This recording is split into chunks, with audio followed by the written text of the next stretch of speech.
Hey guys, how's it going? Daniel here. So it's already 2022, it's a new year, so that means it's time to share with you what's on my iPhone for 2022 to start off the year. So let's just get started straight to the video. So the first thing of course that you'll notice is a different wallpaper to start off the year. And this time I'm going for an awesome cool red vibe here that it just looks really cool. And this wallpaper you can actually go and download for free in the App Store. It's by an app called Wallpaper. So it's free to download the app and there's a ton of great wallpapers that you can choose from right within the app. So the next thing of course is the widgets. So the widgets that I use on my main home screen are only 2 widgets right now. So I changed it up from last year's setup, and the only 2 widgets that stayed from last year is Carrot Weather, of course, to see the weather, which is very important of course right now in the winter here in Ottawa, Canada, because it is very cold, -13, but feels like -14 with the wind. So it's just a really fantastic way, and also I get to quickly access Carrot Weather right within by just tapping the widget of course and opening the app as well to see much more detailed information about the weather, which is always really important. And of course I have the stocks widget by Apple. So right here I guess I get to see my favorite course companies that I'm invested in, but also same like the weather app, I also like just to open the app right within the widget. So I get to see, of course, all the other companies I'm also invested in and just see the news as well when it comes to those companies, where I could just quickly tap on them and then just see what else is going on with that company when it comes to the news and the market news with that company. And then of course one big widget surprise here that you'll probably notice right here, and that is the Notion widget. So I know I've made a video a while back last year where I talked about that Notion on the iPhone really sucks, and I still stand by that. It still really sucks, but I don't use Notion like most people do and they open the app and start writing stuff.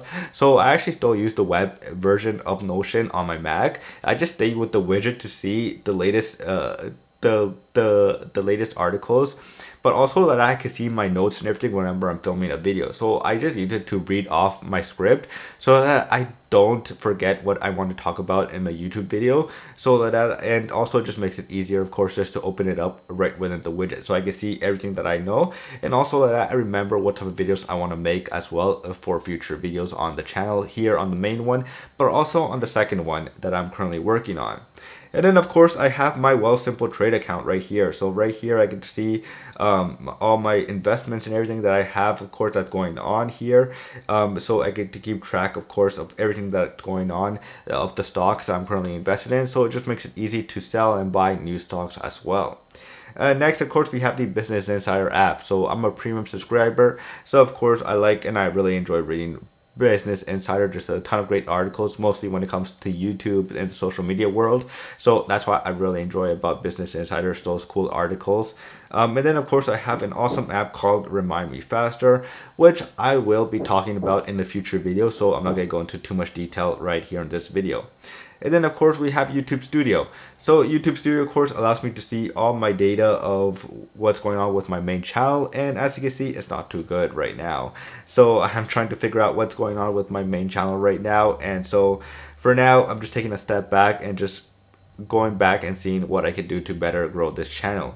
Next, of course, is a new dock. It's a new app in the dock right here, and that is Blinkist. So Blinkist I have been using now for a while, for like almost now 2 weeks, and I really enjoy it because it gets to, I get to listen to audiobooks, short 15-minute audiobook summary books of books that I never heard of, and I probably would have never heard about if it wasn't for this app. So that's why I really enjoy reading about Blinkist. It's just some cool new interesting books that I've never heard about, and some books that will help me improve my daily productivity. So that's why I have the app right here. So of course I have Things 3. So if you watched the video which I did earlier on in the week today, it's all about Things 3 of course, and my setup of how I use Things 3 as well in 2022. Next, of course, is we have the Twitter app right here. So of course the Twitter app helps, of course, because it is the best Twitter app anywhere that you can go and use. On the iPhone, I'm not a big fan of the third-party Twitter clients right now, just because there's not a lot of stuff that I could do with them. And so the main Twitter app is just it's just a better experience on Twitter. And then of course we have Highlight, of course, the better version of the camera app. So if you haven't heard about Highlight, highly recommend you guys go check that app out.